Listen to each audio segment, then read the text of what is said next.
கல்லீரலில் பாதிப்பு இருக்குது, அதுக்கு வந்து சித்த மருத்துவத்தில் எடுத்தார். சிலர் வந்து சித்த மருத்துவத்தை எடுத்தனால தான் இந்த பிரச்சனை அப்படிங்கிற மாதிரிலாம் சொல்லியிருக்காங்க. ஏன் எந்த ஒரு நிகழ்வு நடந்தாலுமே சித்த மருத்துவத்தை நோக்கி இந்த குற்றச்சாட்டு வைக்கப்படுதுன்னு நீங்கள் நினைக்கிறீங்க?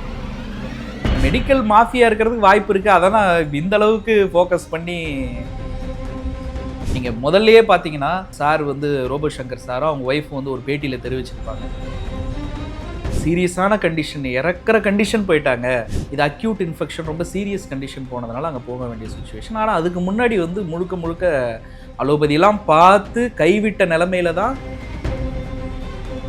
என்னென்னா எப்போ நமக்கு வந்து ஆங்கில மருத்துவம் தேவைப்படும், எப்போ சித்த மருத்துவம் தேவைப்படும், ரெண்டாக பிரிக்கணும். இப்போ சிரோசிஸ் ஆஃப் லிவர் அப்படின்றது என்னென்னா,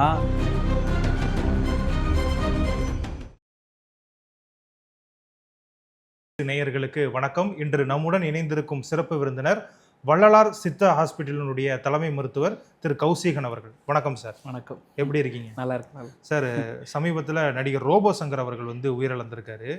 இந்த மாதிரி ஒரு பிரபலம் உயிரிழந்துட்டாரு அப்படின்னாலே இவங்களுடைய இறப்புக்கு இதுதான் காரணம், அதுதான் காரணம் அப்படின்னு சொல்லிட்டு நிறைய ரூமர்லாம் வர வாய்ப்பு இருக்குது. ஸோ இதில் பார்த்தீங்க அப்படின்னா ரோபோ சங்கர் அவர்களுடைய மருத்துவ அறிக்கை வெளியே வந்திருக்கு.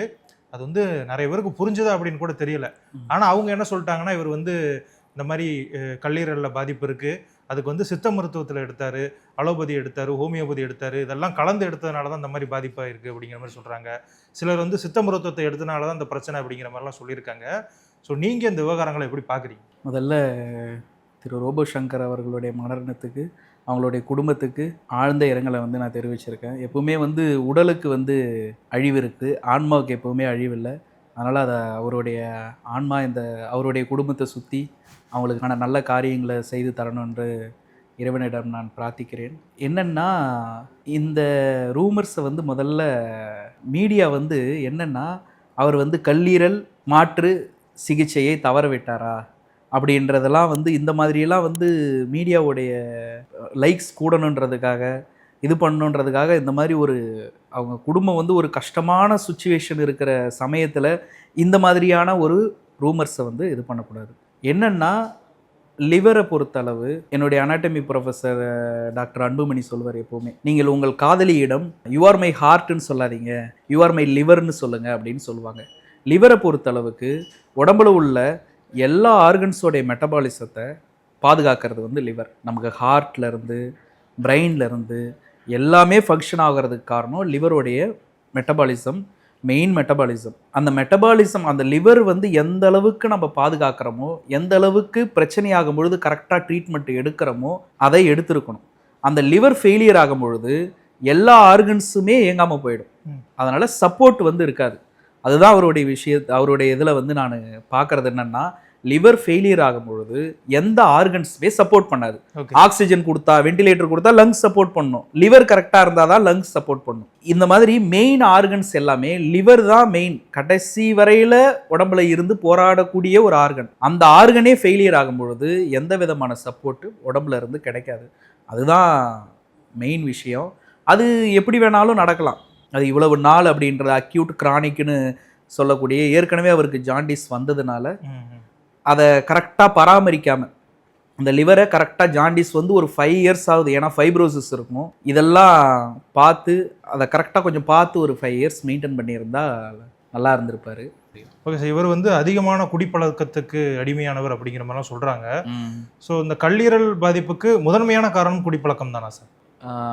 ரொம்ப சீரியஸாக ஆகிறதுக்கு காரணம் குடிப்பழக்கம். முதன்மையான காரணம் கல்லீரல் பிரச்சனைக்கு நிறைய காரணங்கள் இருக்குது. சரியான உணவை கரெக்டாக ஃபாலோ பண்ணாது அப்படின்லாம் இருக்குது.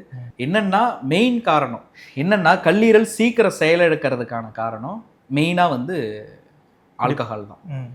அதில் மாற்றம் கிடையாது.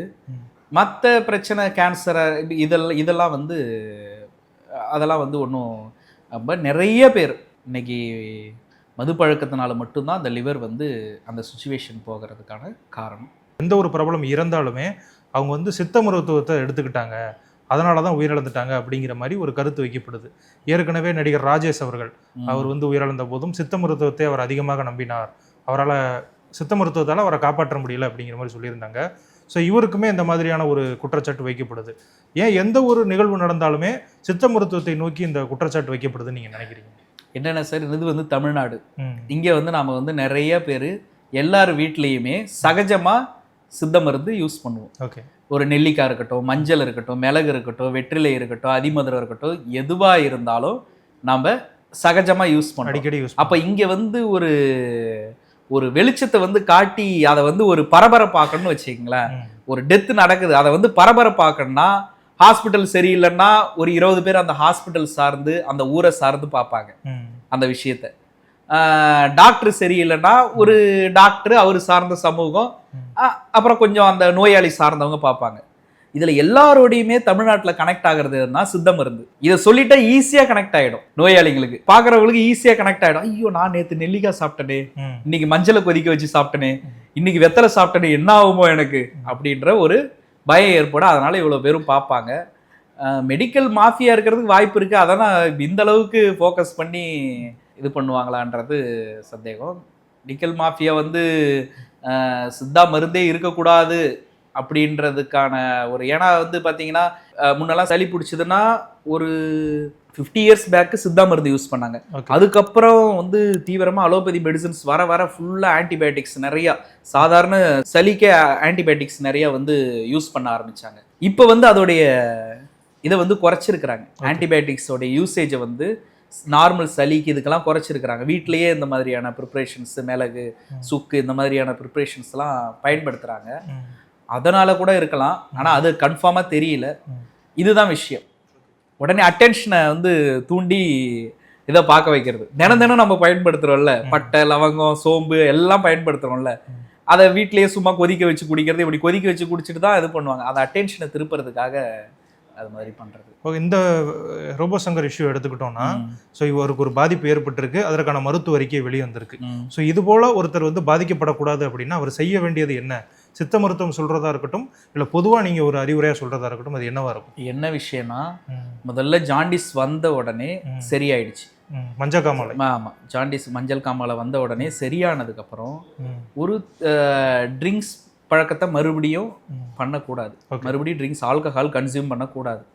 சரி, நம்ம கன்சியூம் பண்ணுறதுக்கான சுச்சுவேஷன் இருந்துருச்சு, நல்லா தூங்குறதுக்கு உண்டான சூழல் இல்லை அப்படின்னா ஃபிசிக்கல் எக்ஸாமினேஷன் ஒன்றும் கிடையாது. போயிட்டு ஒரு இதில் போயிட்டு சிடி ஸ்கேன் எடுக்கணும் அப்படின்லாம் அவசியம் கிடையாது. ஃபிசிக்கல் எக்ஸாமினேஷன் தொட்டு இந்த ரைட் சைடு வந்து தொட்டு பார்க்கணும், ஏதாவது வீக்கம் இருக்குதான்ட்டு. அதே மாதிரி ஸ்கின்ல ஏதாவது ரேஷஸ் இருக்கா, ஸ்கின்ல ஏதாவது பிங்க் கலர்ல ரேஷஸ் இருக்கா, காலில் முக்கியமாக வயிறு பகுதிகளில் இது மாதிரி ரேஷஸ் இருக்கா அப்படின்றத எக்ஸாமின் பண்ணி பார்க்கணும். அப்படி இருந்தால் ஒன்றுமே கிடையாது, சிம்பிளான டெஸ்ட், எல்எஃப்டின்னு சொல்லுவாங்க, லிவர் ஃபங்க்ஷன் டெஸ்ட். அந்த லிவர் ஃபங்க்ஷன் டெஸ்ட்டை எடுத்து பார்த்துட்டா அதில் பிலிருபின் லெவல் இன்க்ரீஸ் ஆயிருக்கா, இல்லை அந்த காமாவுடைய லெவல் இன்க்ரீஸ் ஆயிருக்கா, இது எல்லாமே இந்த ரிப்போர்ட்ஸ் எல்லாமே பார்க்கும் பொழுது நமக்கு ஓரளவுக்கு தெரிஞ்சிடும். இதை தாண்டி அதுக்கப்புறம் யூஎஸ்சி அப்டாமன், சிம்பிளான ஒரு ஸ்கேன், யூஎஸ்சி அப்டாமன் சொல்கிறது. ஏன்னா இதில் வந்து காஸ்ட் வைஸ் ரொம்ப கம்மி. ஓகே, இது யூஎஸ்சி அப்டாமனில் எடுத்து ஏதாவது வீக்காக இருக்கான்னு பார்த்துட்டு அதுக்கேற்ற டயட், வாக்கிங், ரெஸ்ட், இந்த 3 எடுத்துகிட்டு ஆல்கஹாலை அதுக்கேற்ற மாதிரி ஆல்கஹால் கன்சியூம் பண்ணுறதை கொஞ்சம் குறைச்சி மெயின்டைன் பண்ணாலே இந்த மாதிரியான தொந்தரவு வராது.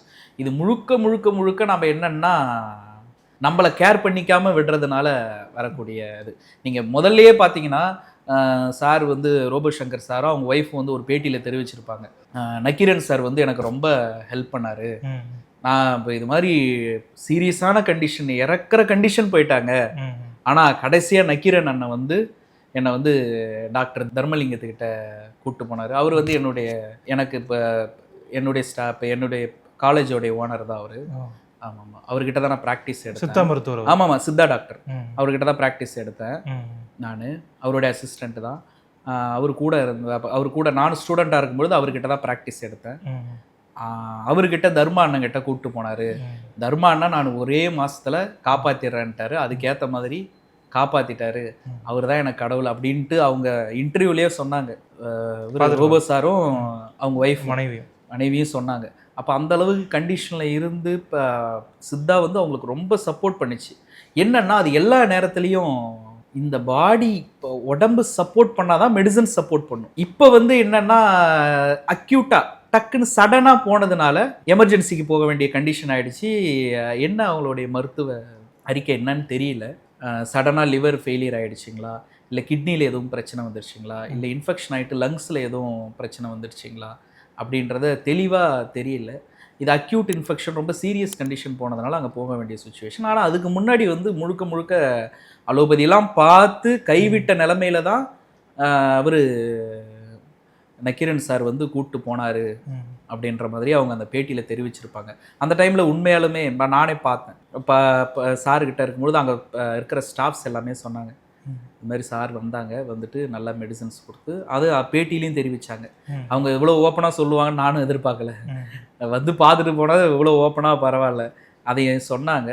சொல்லி சரியாச்சு. அதில் அவங்க அதை கரெக்டாக இன்னும் கொஞ்சம் ஃபாலோ பண்ணியிருக்கலாம். முதல்லயே வந்திருந்தா இன்னும் கொஞ்சம் ஒரு கியூர் ஆயிருப்பாரு. இன்னொன்று வந்து என்னன்னா, அந்த ஹெர்பல்ஸை கொஞ்சம் கரெக்டாக விட்டு விட்டு விட்டு விட்டு ரெகுலராக ஃபாலோ பண்ணியிருக்கணும். அது பண்ணாரா என்னன்றது தெரியல. அவருடைய வேலை பளு அந்த மாதிரி இருந்திருக்கும், பண்ணுறதுக்கும் சான்ஸ் இருந்திருக்காது. ஏன்னா வெளியில் ஷூட்டிங் போக அங்கே போக கஷாயத்தை எப்படி கொதிக்க வச்சு சாப்பிட்ருப்பாங்க. அதை கொஞ்சம் நமக்கு வேலை பளு அதிகமாகிடுச்சு, தூக்கமின்மை அதிகமாகிடுச்சு, நம்ம ஆல்ரெடி ஜாண்டிஸ் வந்த பேஷண்ட்டு. அப்போ வந்து நாம் வந்து இந்த ஹெர்பல்ஸ்லாம் கொஞ்சம் நல்லா எடுத்து லிவரை வந்து நல்லா கொஞ்சம் ஸ்ட்ராங் பண்ணிக்கணும் அப்படின்ட்டு அதெல்லாம் கொஞ்சம் பண்ணியிருக்கலாம். பண்ணாரா என்னன்றது தெரியல. பண்ணியிருந்தாலும் நிச்சயமாக இந்த மாதிரியான பிரச்சனைகள் வர்றது குறைஞ்சிருக்கும். ஓகே, இப்போ என்ன சொல்கிறாங்கன்னா, இந்த கல்லீரல் சுருங்கிருச்சு அப்படிங்கிற மாதிரி சொல்கிறாங்க. ஸோ இந்த ஃபேட்டி லிவராக இருக்கும் பொழுதே அதை வந்து சரி பண்ணியிருக்கலாம் அப்படிங்கிற மாதிரி சொல்கிறாங்கல்ல. ஸோ இது வந்து நம்ம சித்த மருத்துவத்தில் இதற்கான தீர்வுகள் இருக்குன்னு நீங்கள் நினைக்கிறீங்களா சார்? இல்லை, கட்டாயம் இருக்குது. என்னன்னா, எப்போ நமக்கு வந்து ஆங்கில மருத்துவம் தேவைப்படும், எப்போ சித்த மருத்துவம் தேவைப்படும், ரெண்டாக பிரிக்கணும் எப்போவுமே. எதனால் அப்படி சொல்கிறேன்னா, இப்போ வந்து லிவருக்கு தேவையான ஃபைட்டோகெமிக்கல் உள்ள ஹெர்பல்ஸ் கொடுக்குறோம் ஃபேட்டி லிவராக இருக்கும் பொழுது. அப்போ ஃபேட்டி லிவராக இருக்கும் பொழுது அந்த லிவருக்கு தேவையான ஃபைட்டோகெமிக்கல் உள்ள லிவரோடைய செல்ஸை இம்ப்ரூவ் பண்ணக்கூடிய ஹெர்பல்ஸை கொடுக்கும்பொழுது அந்த லிவர் நல்லா ஒர்க் ஆகும். இப்போ சிரோசிஸ் ஆஃப் லிவர் அப்படின்றது என்னன்னா, இந்த ஸ்கின் நார்மல் ஸ்கின், இந்த ஸ்கின்ல இருந்து வேர்வை வருது, கீரைனா ரத்தம் வரும், எல்லாம் அந்த ஸ்கின்ல உணர்ச்சி இருக்குது. இந்த ஸ்கின்ல ஒரு புண்ணு வந்து தழும்பு ஆயிடுச்சுன்னா அந்த இடத்துல இருந்து வேர்வை வராது, எதுவுமே முடி வளராது. அந்த மாதிரி லிவர்ல ஏற்படக்கூடிய தழும்பு, லிவரில் தழும்புகள் அதிகமாக ஏற்பட்டுடுச்சுன்னா லிவரை டிரான்ஸ்பிளான்டேஷன் பண்ணுறதை தவிர்த்து வேற வழி கிடையாது. ரொம்ப லாஸ்ட் ஸ்டேஜில் கூட நான் ஒரு சில கேசஸ் பார்த்துருக்கேன் சிரோசிஸ் ஆஃப் லிவரில்.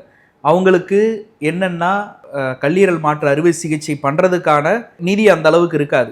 அந்த மாதிரி பேஷண்ட்ஸை நான் பார்த்து ரொம்ப நாள் வச்சுருக்கிறேன், நல்லாவும் இருக்காங்க. அவங்க எப்படின்னா, லிவரில் ஒரு குறிப்பிட்ட பார்ட் மட்டும் ஒர்க் ஆகும், அதை நம்ம என்ன பண்ணணும், ஹெர்பல் மெடிசன்ஸ் கொடுத்து மெயின்டைன் பண்ணிக்கிட்டே இருக்கணும். அந்த செல்ஸ் சீக்கிரம் டெத் ஆகாத அளவுக்கு அதை மெயின்டைன் பண்ணிக்கிட்டே இருக்கும்பொழுது பேஷண்ட் ரொம்ப நாள் சஸ்டெயின் ஆகுறாங்க. அதுக்கப்புறம் அவங்க வந்து ட்ரிங்க்ஸை ஸ்டாப் பண்ணணும். இதை பொறுத்தளவுக்கு ஆல்கஹாலிக், நான் ஆல்கஹாலிக் ரெண்டாக பிரிக்கலாம். அந்த கேஸ் டிஃப்ரென்ஷியேட் பண்ணுறதை வச்சு தான் மெடிசன்ஸே கொடுக்க முடியும். ஓகே சார், எங்களோட இணைந்து ரோபோ சங்கர் அவர்களுடைய இந்த மரணத்திற்கு சித்த மருத்துவம் தான் காரணமா அப்படிங்கிற அந்த வதந்தி குறித்து நிறைய விளக்கங்கள் கொடுத்துருந்தீங்க. உங்களுடைய நேரத்திற்கு மிக்க நன்றி சார். நல்லது, நன்றி, தேங்க்யூ.